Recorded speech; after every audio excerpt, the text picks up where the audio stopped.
Hola, ¿qué tal? ¿Cómo te ha ido? ¿Bien? Mira, quiero enseñarte un poco más de la geometría.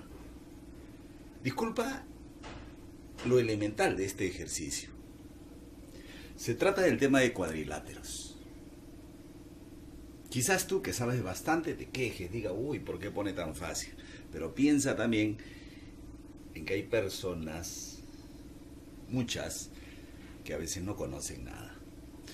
Entonces, vamos a empezar desde lo más fácil y poco a poco vamos a ir haciendo quizás esos ejercicios que te gustan, los que te hacen sufrir, tú que eres masoquista. ¿Ya? Espérate un poquito.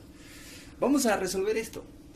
Dice así, en la figura, hallar la medida del menor ángulo.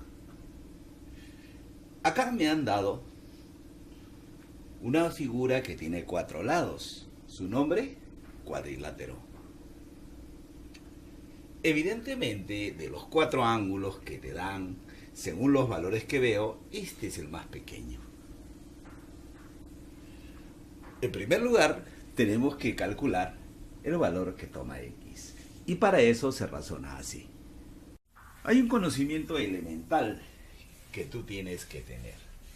Que en cualquier cuadrilátero, así sea pequeño, así sea grande, así sea flaquito, así sea gordito, es fácil de demostrar que la suma de estos ángulos, que se llaman ángulos internos, la suma de esos 4 ángulos siempre da 360 grados. Eso es lo que tienes que plantear acá. Entonces tú dirías 7x más 12x más el de allá más el que está ahí. Todos ellos deben sumar 360 grados. Juntas esto y de casualidad te da 36x. Todo está preparado para que salga bonito. Y ahí sale x, que es 10.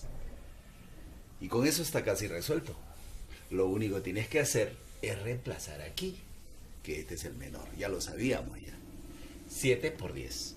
Entonces la respuesta sería el menor. Mide 70 grados. Y eso es todo. Así nomás se hace esto de fácil. Ya te hago más ejemplos para que llegues a conocer todo sobre este tema. Me da mucho gusto que estés aprendiendo. Me voy.